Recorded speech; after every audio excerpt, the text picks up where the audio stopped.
Bueller, Bueller, Bueller. Good afternoon, sir. Good afternoon. You're the safety man for Kinder Morgan, is that correct? No, I'm the director of EH&S for Kinder Morgan. You supervise the safety man who's in charge of the Las Vegas terminal, is that correct, sir? Yes. I want to start by talking to you about what a reasonable company does. Do you have that in your mind, something that's reasonable? Yes. Okay. You probably heard that term before. Yes, I have. Okay. Would you agree with me, Mr. Granado, that a reasonable company admits its mistakes? Yes. All right. Would you also agree with me that a reasonable company warns people who come on their premises of dangers that they know about? Yes. All right. Would you agree with me that workers, people who work around dangerous substances, have a right to know about the danger contained in those substances? Yes. All right. Two more things about a reasonable company. Would you agree that a reasonable company monitors for dangers at their facilities? Well, that would depend on what the danger is. Okay. What if it could kill you and cause cancer? Would that be dangerous enough? It would depend on what the material is. I mean, there's a lot of things that don't require close monitoring that could be dangerous. Okay. So there are some instances where you would think a company would be reasonable if there was a cancer-causing substance on its premises and it just not monitor for it. Is that correct? It would depend on the threshold. There are thresholds for certain chemicals. Okay. Thresholds to cause cancer? No, monitoring thresholds. Okay. But would it be reasonable for a company that knew something could cause cancer and it didn't know at what level, just not to monitor for it at all? That would not be reasonable. Would not be reasonable. Thank you, sir. Let's talk about your qualifications to be the Director of Environmental Health and Safety. Certainly. Now, you got a degree in journalism from Southwest Texas State University, is that right? That's correct.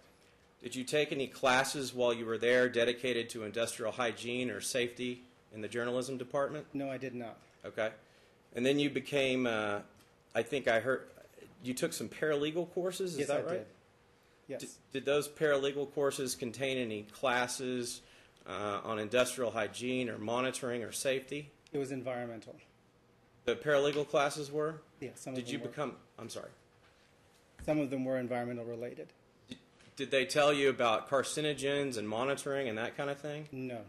Did they talk to you about how to warn workers effectively about the dangerous substances they may work around? We talked about the Community Right to Know Law Act, yes. Okay.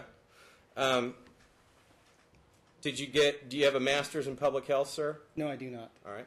Are you a certified industrial hygienist? No, I am not. Any background in toxicology or any classes that you've taken or training in toxicology? No. All right. Any medical training or anything like that? No. Okay. Let's talk about how it is you came to be Director of Environmental Health and Safety. You had worked in the contract section in the beginning of another subsidiary, is that correct? It wasn't a subsidiary, it was Santa Fe Pacific Pipelines. But my statement is true, that you had worked in the contract section? Yes, that's correct. All right. And then at some point you moved over to environmental compliance? Yes. Is that fair? Yes. And then ultimately you got promoted to the Director of Environmental Health and Safety, is that fair to say? And I became manager of waste and water. Okay. Let's talk about that for a second. Now you oversee the air group, Yes. right? You oversee the waste group. Waste and water, yes. I was going to say water next, Oh, but okay. that's the same thing? It's the same group, All yes. right. And you oversee the safety group, right? Correct.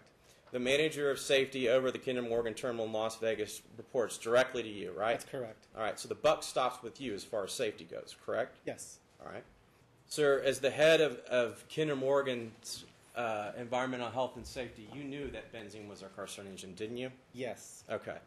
There's also no dispute, sir, that drivers like Rick, people who are at the loading racks, are exposed to benzene from that gasoline, correct? I would disagree with that. Okay. You remember giving your sworn statement in your deposition? Yes. Remember that your answer was yes?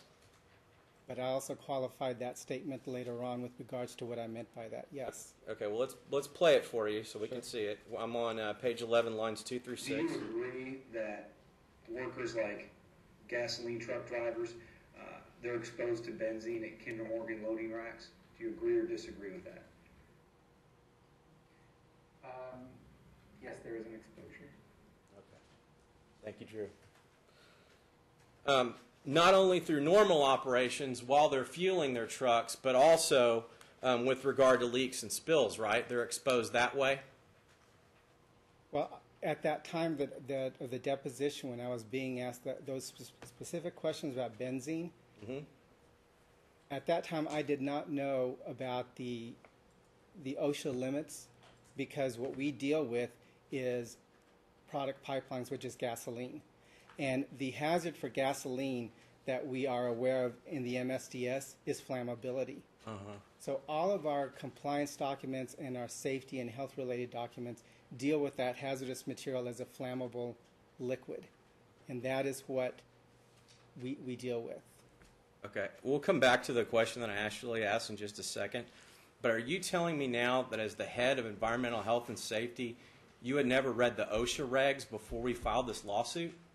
That is correct.